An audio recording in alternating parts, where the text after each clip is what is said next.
Hello friends, welcome back to my YouTube channel. Today's topic is erythrocyte sedimentation rate. It is a very important topic for practical exams in both first and second year. It is important to understand different concepts in physiology as well as pathology. So we start the discussion with the definition of ESR. When we take blood and mix it with an anticoagulant and place it in a vertical tube, what happens? All the RBCs settle at the bottom of the tube. This settling is also called as sedimentation, and it happens under the effect of gravity. The rate of this RBC sedimentation when blood is mixed with the anticoagulant and kept suspended in a narrow vertical tube is called as erythrocyte sedimentation rate. It is determined by the length of the clear supernatant plasma. That is, the RBCs which get packed at the bottom of the tube leave a clear plasma above as the supernatant. From the length of this column, we can determine the ESR. Greater the length of this column, greater will be the ESR, and vice versa. This part, which is the packed RBCs at the bottom of the tube, is called as hematocrit or the packed cell volume. The unit to measure ESR is millimeters per hour. ESR is always measured over the time period of 1 hour. Because with passing time, this length may increase. However, we will consider the length only over the first hour, and as ESR will be constant in a particular condition, in a fixed set of conditions, the ESR will come constant with every hour. There are two methods to measure erythrocyte sedimentation rate, which we will learn both in physiology practical and it will be also important in pathology practical. So the first one is the Westergren's method and the second is the Wintrobe's method. Knowing the differences between the two methods is very important. First of all, the instrument that is used for the Westergren's method is the Westergren's pipette, and the one used in Wintrobe's method is called as Wintrobe's tube or hematocrit tube. The Westergren's pipette is a 300 millimeter long pipette, and it has graduations beginning from 0 to 200, from 0 to 200 up to this level, from above downwards in its lower 2/3 only. The upper 1/3 does not hold any graduations. The lower mark of this pipette is 180 millimeter. On the other hand, the Wintrobe's tube is 11 centimeter long. It is a heavy cylindrical glass tube, and here the calibrations is from 0 to 10 centimeter, from above downwards on one side and below upwards on the other side. The tube is calibrated in both centimeter and millimeter. From above downwards, 0 to 10 centimeter is used to measure the ESR, while 10 to 0 centimeter on the other side is used to take the PCV reading, that is the hematocrit.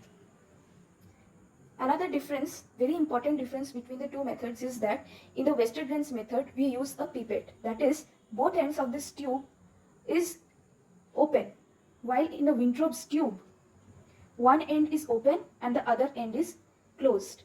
So here it will be called as tube and here it is called as pipette.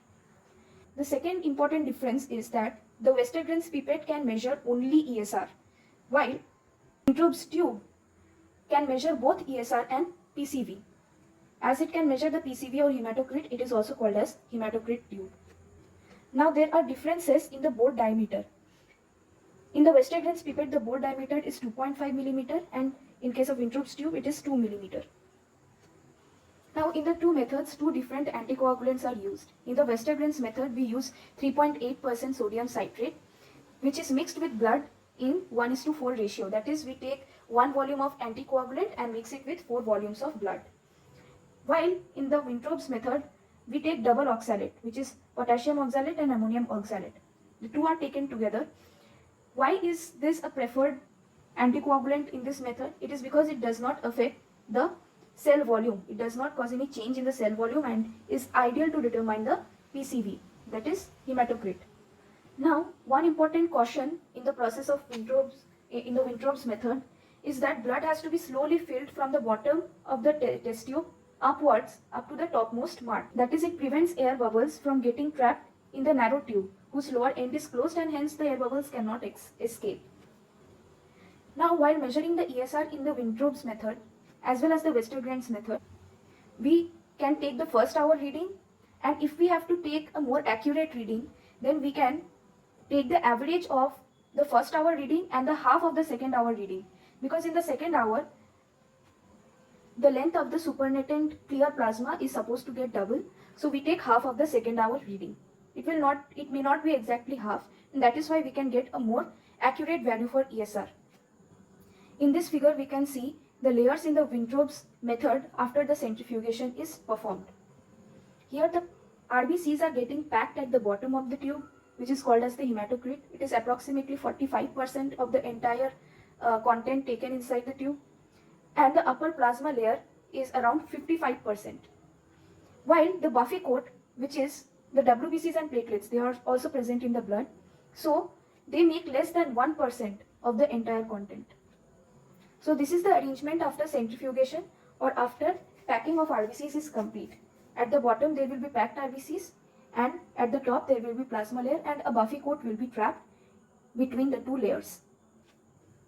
In this figure we can see this is the normal condition shown after centrifugation is done. What happens in anemia?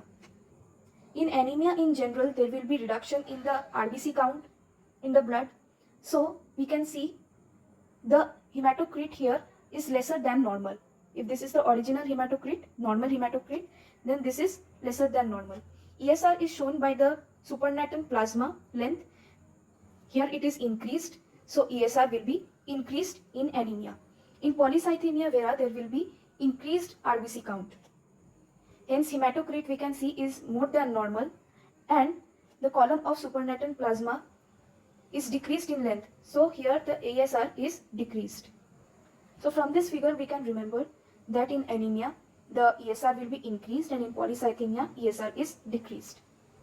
So again repeating the key concept here, from the volume of the packed RBCs we can determine the changes in the PCV, and from the length of the supernatant clear plasma we can determine the changes in the ESR. Now what are the stages of erythrocyte sedimentation? The first stage is rouleau formation. What happens in rouleau formation? The RBCs get adhered to one another and form a pile like this. This causes reduction in the surface area, and the RBCs, as they get clumped together, you can say, they become heavy. After this comes the stage 2, which is the sedimentation or settling, and the time period over which it is completed, beginning of sedimentation till the completion of sedimentation, it takes 40 minutes. Here these rouleaux of RBC will get settled in the bottom of the tube or pipette. The proteins in the blood like fibrinogen, globulin will be promoting the settling of the rouleau. The final stage, that is the third stage, lasts for 10 minutes, and it is the stage of packing. That is, all these RBCs will get packed at the bottom of the tube and form the packed cell volume or the hematocrit. So here, as we have seen, when blood is left alone in an upright test tube, sedimentation will be increasing over time. We can see the sedimentation is increasing. With increasing sedimentation, however, ESR will always stay the same. ESR is the factor which just indicates how quickly the sedimentation will be occurring. And here we have already discussed what are the different layers after sedimentation. Now we come to the mechanism of ESR. The first stage we have said is the rouleau formation, and it lasts for 10 minutes. Here the red cells in the column of the citrated blood, that is after addition of anticoagulant, they will not undergo coagulation, but they will adhere to one another, forming rouleau, and they become heavier. However, in this phase the sedimentation is very low. After that comes the phase of sedimentation, which lasts for 40 minutes. The first, say 20 minutes of this sedimentation phase is the phase of moderate falling. Here fibrinogen and globulin in the plasma will develop fine threads which will form a meshwork. Now the red blood cells will be getting trapped in this mesh and will become heavier. As a result of that, they will be able to settle at the bottom of the tube. That is why sedimentation will be occurring in the presence of fibrinogen and globulin, and just rouleau formation and the RBCs becoming heavy will not promote sedimentation. After that comes the phase of maximum fall, which also lasts for 20 minutes. In this phase, the rate of fall of the protein network within which the red cell mass is trapped becomes maximum. In the last 10 minutes, that is the phase of packing, the sedimented red blood cells and the protein mass at the bottom of the test tube will be undergoing packing. And it is this sedimented cells and protein mass which will be called as PCV. Now, one of the most important part of this concept is the factors affecting erythrocyte sedimentation rate. The first is the charge of RBCs and plasma. The RBCs carry a negative charge on their surface. Hence, what will happen? The RBCs will be repelling each other. If they repel each other, will they be able to adhere with each other? No. So, this negative charge will be delaying rouleau formation. Plasma, on the other hand, carries a positive charge because of the presence of positively charged proteins. And if this positive charge increases, then there will be increase in rouleau formation. And hence, the stage 1 of the ESR, which involves aggregation and rouleau formation, will be increasing. The second very important point is the proteins present in plasma, how it affects ESR. The fibrinogen, globulin, as well as cholesterol, cholesterol is not a protein, however. These three factors will be accelerating sedimentation of RBCs because they form fibers, fine threads, and form a meshwork trapping the RBCs, and they will be making the RBC mass heavier and cause their sedimentation at the bottom of the tube. On the other hand, albumin retards sedimentation. Hence, ESR is increased in conditions where there is increase in fibrinogen, and fibrinogen is increased in any disease where there is tissue breakdown, such as in any infection and in tuberculosis. So in tuberculosis, what happens? The ESR increases. There are conditions in which globulin also increases, like multiple myeloma, rheumatic fever, and kala azar. And here also, in these conditions also, the ESR will increase. One frequently asked viva question is why ESR increases in multiple myeloma. What happens in multiple myeloma? There is abnormal increase in the amount of some monoclonal antibodies, a single specific immunoglobulin, which appears as the myeloma protein spike on serum electrophoresis. Here there is increased synthesis of light chains, certain proteins called as Benz-Jones proteins, which are found in serum and are also excreted in urine. So as we have discussed, there is increase in the amount of globulin in the plasma in multiple myeloma, and that increases the ESR. We have already discussed what happens in polycythemia. There is increase in the red blood cell count in this disease that increases the hematocrit but reduces the length of the supernatant plasma level, and that indicates a decrease in the ESR. Now, why the ESR is decreasing? Because here the increased number of RBCs will be pushing each other, and instead of hastening rouleau formation, it will be decreasing adherence and sedimentation. That is, rouleau formation will be delayed as well as sedimentation is delayed. In case of anemia also, we have discussed why there is increase in ESR. However, there is exception, that is sickle cell anemia and microcytic hypochromic anemia, which is observed in thalassemia and iron deficiency anemia. Here the RBC shape gets altered. In microcytic hypochromic anemia, there will be reduction in the size of the cell, and in sickle cell anemia, the red blood cells shape changes like sickle. They become to look like sickles.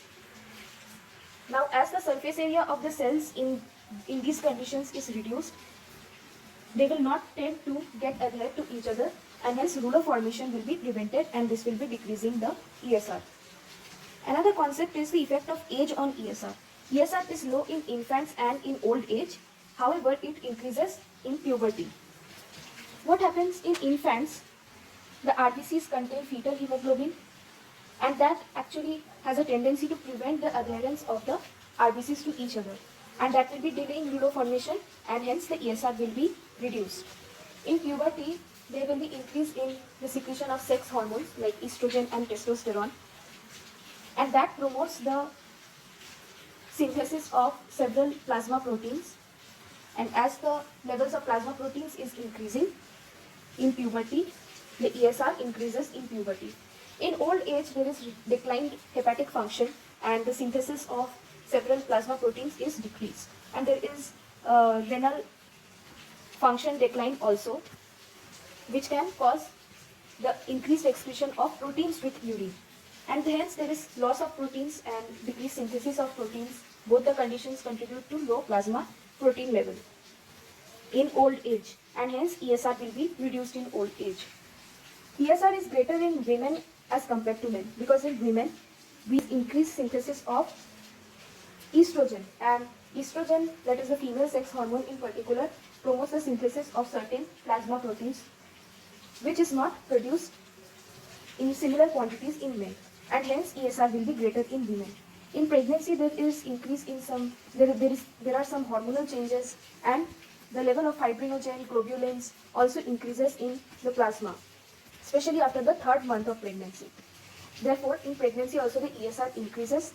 However, it will be returning to normal postpartum, that is after delivery, within 3rd or 4th week. Increase in the environmental temperature will be delaying rouleau formation, and hence ESR will be increasing when the temperature of the environment increases. The specific gravity of RBCs and plasma, or the density, depends on all the factors that we have discussed above, and hence the specific gravity, you can say as a summarizing point, that difference between the specific gravity of RBCs and plasma will affect the ESR. Increase in the density of the red blood cells will be increasing rouleau formation and sedimentation, and that of plasma will be causing, or rather may favor the sedimentation or may not favor sedimentation depending upon the conditions. The erythrocyte sedimentation rate also depends upon the diameter and length of the tube that is used. That is why it is different in Westergren's method and Wintrobe's method. In the Westergren's pipette, the length is 300 millimeter, while in Wintrobe's tube it is 110 millimeter, and the diameter is greater in case of Westergren's pipette. Hence, the ESR values will be varying in the two methods. The position of the ESR tube will also affect the ESR. It has to be placed in vertical position in order to measure the ESR normally. If there is slight slant also, like for every 3 degree of the tube position, there is increase of 30 millimeter of ESR.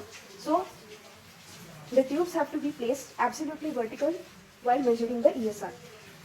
Now here are some questions which we have already discussed in the theory. These are very famous viva questions for practical exams, and one can expect very good marks if they are able to answer them with the appropriate concept. So you can copy the questions and solve them on your own with the help of this presentation. Now we shall discuss the clinical significance of ESR.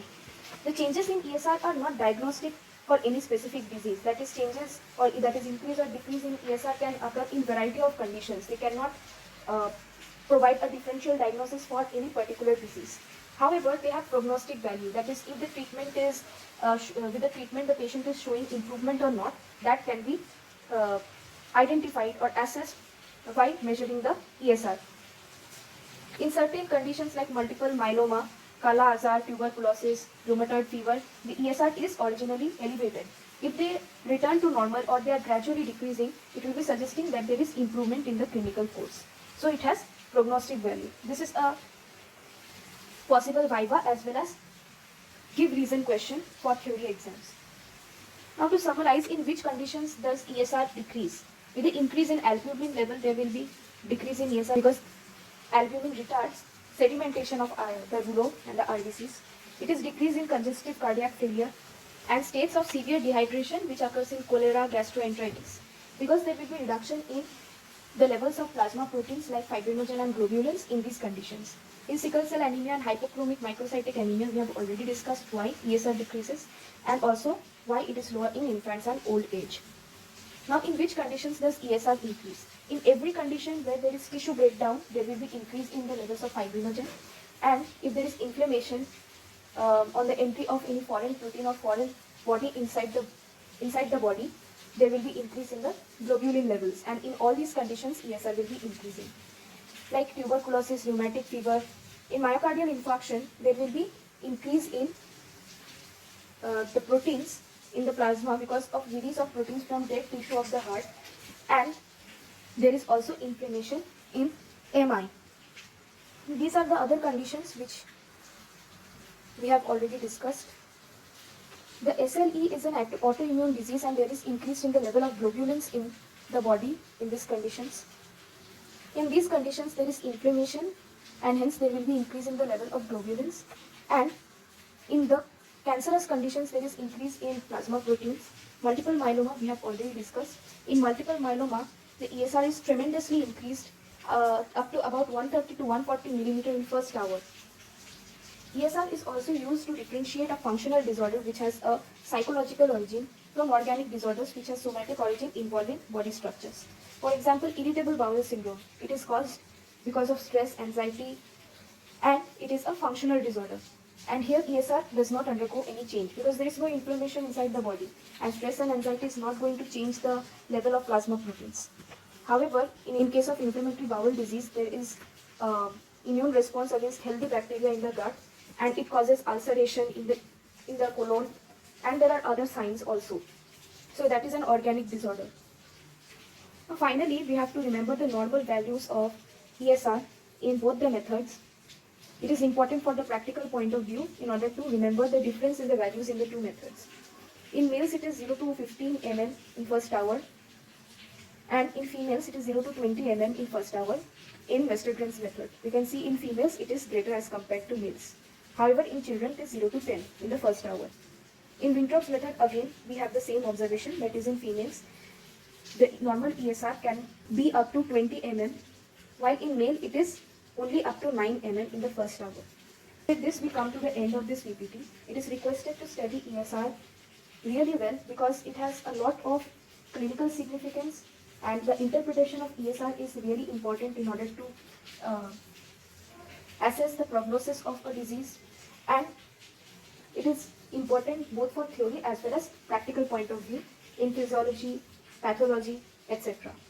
And clinical cases can also be given related to ESR. We shall end this presentation with discussion of a case. A 45-year-old patient presents with fatigue and joint pain. Physical exam is unremarkable, that is, there is no problem observed on physical examination. However, lab results show elevated ESR, that is of 50 mm per hour in either Westergren's or Wintrobe's method. In case of a male or female patient, ESR cannot reach such high levels if it is normal. No fever or acute symptoms. Medical history reveals recent respiratory infection. So, after this, rheumatoid arthritis and temporal arteritis are ruled out. Now, ESR increase suggests that there is inflammation. However, is it diagnostic? No. But as there is recently respiratory tract infection, that may be the cause of inflammation and increase in plasma proteins like globulins, and hence the ESR has increased. Now further tests have to be done in order to determine the actual cause and for the appropriate treatment. If you like this video, please like, share and subscribe. Thank you.